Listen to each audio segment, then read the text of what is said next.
നമസ്കാരം. വെള്ളാപ്പള്ളിമാർക്ക് ഇത് തിരിച്ചടിയുടെ കാലമാണ്. തിരിച്ചടികൾ തുടരെ എത്തിക്കൊണ്ടിരിക്കുന്നു. ഇന്നും കോടതിയിൽ നിന്ന് വെള്ളാപ്പള്ളി നടേശനും മകനും തിരിച്ചടി നേരിട്ടിരിക്കുന്നു. SNDP യോഗം ജനറൽ സെക്രട്ടറി സ്ഥാനത്ത് നിന്ന് അയോഗ്യനാക്കിക്കൊണ്ടുള്ള ഹൈക്കോടതി സിംഗിൾ ബെഞ്ചിൻ്റെ ഉത്തരവ് സ്റ്റേ ചെയ്യണമെന്ന ആവശ്യവുമായിട്ടാണ് വെള്ളാപ്പള്ളിയും മകനും കോടതിയെ സമീപിച്ചിരുന്നത്. ഇന്ന് ഈ സ്റ്റേ കിട്ടും എന്നുള്ള വളരെയധികം പ്രതീക്ഷയിലായിരുന്നു വെള്ളാപ്പള്ളിയെ അനുകൂലിക്കുന്ന പക്ഷം. എന്നാൽ ഹൈക്കോടതി ഈ കേസ് ഇന്ന് സ്റ്റേ കൊടുത്തില്ലെന്ന് മാത്രമല്ല, ഇത് തിങ്കളാഴ്ചത്തേക്ക് മാറ്റിവെച്ചിരിക്കുകയാണ്. ഇന്ന് സ്റ്റേ നിഷേധിച്ച നടപടി ചൂണ്ടിക്കാട്ടി സുപ്രീം കോടതിയെ സമീപിക്കാനുള്ള നീക്കം വെള്ളാപ്പള്ളി ഭാഗത്തു നിന്ന് നടക്കുന്നുണ്ട് എന്നാണ് ലഭിക്കുന്ന വിവരം. ഇന്ന് കോടതിയിൽ സംഭവിച്ചത് വെടക്കാക്കി തനിക്കാക്കുന്ന ഒരു പരിപാടിയാണ്. അതിനുള്ളൊരു ശ്രമമാണ് വെള്ളാപ്പള്ളി പക്ഷം നടത്തിയത്. അതായത് ഇന്ന് കോടതിയിൽ ലിസ്റ്റ് ചെയ്ത കേസുകൾ, ഹൈക്കോടതി ഡിവിഷൻ ബെഞ്ചിൽ ചീഫ് ജസ്റ്റിസ് അടങ്ങുന്ന ഡിവിഷൻ ബെഞ്ചിൽ ലിസ്റ്റ് ചെയ്ത കേസുകളിലാണ് വെള്ളാപ്പള്ളിയുടെ അപ്പീൽ സഹിതം വന്നിട്ടുണ്ടായിരുന്നത്. അതിൽ ഈ കേസ് നമ്പറുകൾ പലതും ഇട്ടിട്ടിരുന്നില്ല. അതുപോലെ തന്നെ കേസ് നമ്പറുകൾ ഉണ്ടായിരുന്നത് പോലും തെറ്റായിട്ടാണ് രേഖപ്പെടുത്തിയത്. ഈ കാര്യം ചൂണ്ടിക്കാട്ടിയാണ് കോടതി കേസ് മാറ്റിവെക്കാൻ തുനിഞ്ഞത്. അപ്പോഴാണ് സർക്കാരിൻ്റെ അഭിഭാഷകൻ ഇടപെട്ടത്. സർക്കാരിൻ്റെ അഭിഭാഷകൻ പറഞ്ഞത് തങ്ങൾക്ക് ഇത്രയും വേഗത്തിൽ ഡയറക്ടർ ബോർഡ് അംഗങ്ങളെ നിയമിക്കാൻ സാധിക്കില്ല എന്നാണ്. കോടതി സർക്കാരിൻ്റെ അഭിപ്രായം ആരായുകയായിരുന്നു. സർക്കാർ അഭിഭാഷകൻ്റെ അഭിപ്രായം ആരായുകയായിരുന്നു. വെള്ളാപ്പള്ളി നടേശനെ അയോഗ്യത കൽപ്പിച്ച് മാറ്റി നിർത്തിയപ്പോൾ പുതുതായി ഒരു താൽക്കാലിക ഡയറക്ടർ ബോർഡിനെ തിരഞ്ഞെടുക്കണം എന്ന് ആ വിധിയിൽ പറഞ്ഞിരുന്നു. അതിൻ്റെ കാര്യം എന്തായി എന്ന് കോടതി ആരാഞ്ഞപ്പോൾ തങ്ങൾക്ക് അങ്ങനെ പെട്ടെന്ന് ഡയറക്ടർ ബോർഡ് അംഗങ്ങളെ തിരഞ്ഞെടുക്കാൻ സാധിക്കില്ല എന്നാണ് സർക്കാർ അഭിഭാഷകൻ അറിയിച്ചത്. 36 ഡയറക്ടർ ബോർഡ് അംഗങ്ങളാണ് വേണ്ടത്. ഇവർക്കെല്ലാം ഈ അയോഗ്യത കൽപ്പിക്കപ്പെടാത്തവരിൽ നിന്ന് വേണം, ഇവർക്കെല്ലാം ഡിൻ നമ്പർ ഉണ്ടായിരിക്കണം. അതായത് director identification number, didn't number, ഈ നമ്പർ ഉണ്ടായിരിക്കണം. അങ്ങനെയുള്ള 36 പേരെ കണ്ടെത്താൻ കാലതാമസം നേരിടും എന്നാണ് സർക്കാരിൻ്റെ അഭിഭാഷകൻ അറിയിച്ചത്. അപ്പോൾ ആദ്യം വന്ന ഈ നമ്പർ തെറ്റിച്ചുള്ള ലിസ്റ്റിങ്ങും ഈ സർക്കാർ അഭിഭാഷകൻ്റെ വാദവും ഒക്കെ ചൂണ്ടിക്കാട്ടി തങ്ങൾക്ക് ഇന്ന് തൽക്കാലം ഈ കേസിൽ സ്റ്റേ അനുവദിക്കണം എന്നാണ് വെള്ളാപ്പള്ളിയുടെ അഭിഭാഷകൻ വാദിച്ചത്. എന്നാൽ ഹൈക്കോടതി അതിന് തുനിഞ്ഞില്ല. കാരണം ഇത്തരം സാങ്കേതികങ്ങൾ കടിച്ചു തൂങ്ങി സ്റ്റേ അനുവദിക്കാനുള്ള നീക്കമായിരിക്കണം എന്ന് തോന്നിയിട്ടാവണം ഹൈക്കോടതി സ്റ്റേ അനുവദിക്കുന്നതിനെക്കുറിച്ചൊന്നും പറഞ്ഞില്ല. മാത്രമല്ല, കേസ് തിങ്കളാഴ്ച വീണ്ടും കേൾക്കുന്നതിനായിട്ട് മാറ്റിവെച്ചിരിക്കുകയാണ്. ഇതുവരെയുള്ള പ്രശ്നങ്ങളെല്ലാം റെക്ടിഫൈ ചെയ്ത് വീണ്ടും കേസ് ലിസ്റ്റ് ചെയ്ത് വരുമ്പോൾ തിങ്കളാഴ്ച ഈ കേസിന്മേൽ വാദം നടക്കും. സംസ്ഥാന സർക്കാർ വെള്ളാപ്പള്ളിയുടെ അയോഗ്യത നീക്കാനോ അദ്ദേഹത്തെ തൽസ്ഥാനത്ത് നിലനിർത്താനോ വേണ്ടി വളരെ കഠിന പ്രയത്നം നടത്തുന്നുണ്ട്.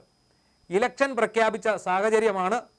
കണിച്ചുകുളങ്ങരയിലെ വീട്ടിലേക്ക് ഘോഷയാത്ര പോലെ എല്ലാ പാർട്ടിയുടെ നേതാക്കൾ ചെല്ലേണ്ട സമയമാണ്.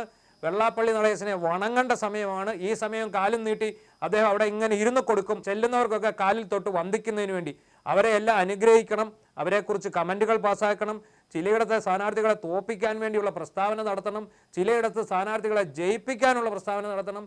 ഇങ്ങനെ തിരക്ക് പിടിച്ച ദിവസങ്ങൾ ആണ് വെള്ളാപ്പള്ളിക്ക് ഇപ്പോൾ ഉണ്ടാകേണ്ടിയിരുന്നത്. എന്നാൽ എന്തു ചെയ്യാം, കഴിഞ്ഞ ആഴ്ചയിൽ വന്ന ഹൈക്കോടതിയുടെ സിംഗിൾ ബെഞ്ച് വിധിയിലൂടെ വെള്ളാപ്പള്ളിയും SNDP യോഗം ഡയറക്ടർ ബോർഡ് ഒന്നടങ്കം അയോഗ്യരായിരിക്കുകയാണ്. ഈ അയോഗ്യത നീക്കാൻ വേണ്ടിയുള്ള കഠിന പരിശ്രമമാണ് സർക്കാരും വെള്ളാപ്പള്ളിയും എല്ലാം ഒത്തുചേർന്ന് നടത്തിക്കൊണ്ടിരിക്കുന്നത്. എന്നാൽ ഇതിനെ ശക്തിയുക്തം എതിർക്കുകയാണ് ശ്രീനാരായണ ധർമ്മ സംരക്ഷണ സമിതി.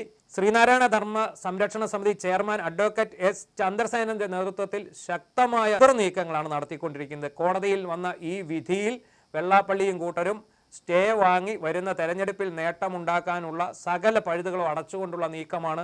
പ്രഗത്ഭരായ അഭിഭാഷകരാണ് ധർമ്മ സംരക്ഷണ സമിതിക്ക് വേണ്ടി ഹാജരാകുന്നത്. അവർ ഉയർത്തിയ വാദങ്ങൾ, വെള്ളാപ്പള്ളി പക്ഷം ഉയർത്തിയ വാദങ്ങൾ കൃത്യമായി പ്രതിരോധിച്ചുകൊണ്ട് തന്നെയാണ് മുന്നോട്ട് പോകുന്നത്. വാർഷിക വരവു ചെലവ് കണക്കുകൾ അവതരിപ്പിക്കാതിരുന്നതും ഡയറക്ടർ ഐഡൻറ്റിഫിക്കേഷൻ നമ്പർ അഥവാ ഡിൻ നമ്പർ ഇല്ലാതിരുന്നതുമാണ് വെള്ളാപ്പള്ളിയെയും 170 ഡയറക്ടർ ബോർഡ് അംഗങ്ങളെയും അയോഗ്യത കൽപ്പിക്കാൻ കാരണമായി തീർന്നത്. ഇങ്ങനെ ഒരു അയോഗ്യത കൽപ്പിക്കുന്നതിന് ഹൈക്കോടതിയുടെ സിംഗിൾ ബെഞ്ചിന് കഴിയില്ല, അവർക്കതിനുള്ള അധികാര പരിധിയില്ല എന്ന് ചൂണ്ടിക്കാട്ടിയാണ് ഇപ്പോൾ അപ്പീലുമായി വെള്ളാപ്പള്ളിയും കൂട്ടരും സമീപിച്ചിരിക്കുന്നത്. എന്നാൽ എല്ലാ തരത്തിലുള്ള പഴുതുകളും അടച്ചുകൊണ്ടുള്ള വെള്ളാപ്പള്ളി പക്ഷത്തിൻ്റെ വാദമുഖങ്ങൾക്കെല്ലാം എതിർവാദവുമായിട്ടാണ് ധർമ്മ സംരക്ഷണ സമിതിയുടെ അഭിഭാഷകർ രംഗത്തെത്തിയിരിക്കുന്നത്. പല സമയത്ത് പല നിയമങ്ങൾ പറഞ്ഞ് പലപ്പോഴായി കോടതിയിൽ നിന്നും രക്ഷപ്പെട്ടു പോരുന്ന ഒരു പതിവായിരുന്നു വെള്ളാപ്പള്ളിക്കും കൂട്ടർക്കും ഉണ്ടായിരുന്നത്.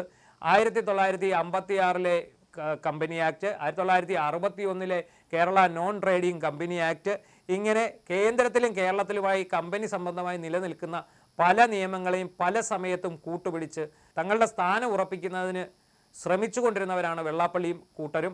ഈ ആക്റ്റുകളെല്ലാം തന്നെ ഓരോ കേസിലും ഇങ്ങനെ ഓരോ ആക്ടിൻ്റെ ചുവട് പിടിച്ചാണ് ഇവർ മുന്നോട്ട് പോയിക്കൊണ്ടിരുന്നത്. അവസാനം ഓരോ കേസുകളിലും വന്ന വിധിയുടെ അടിസ്ഥാനത്തിൽ ഈ ആക്റ്റുകൾ തമ്മിൽ രണ്ട് രീതിയിൽ ഉപയോഗിക്കുന്ന പൊള്ളത്തരം തുറന്നു കാട്ടിയാണ് ശ്രീനാരായണ ധർമ്മ സംരക്ഷണ സമിതി കോടതിയിലേക്ക് എത്തിയിരിക്കുന്നത്. അങ്ങനെ ഓരോ കേസിലും ഇപ്പോൾ വിധികൾ വന്നുകൊണ്ടിരിക്കുന്നു. അങ്ങനെയാണ് വെള്ളാപ്പള്ളി നടേശൻ അയോഗ്യനായത്, അദ്ദേഹത്തിൻ്റെ കൂടെയുള്ള ഭരണസമിതി അയോഗ്യരായി.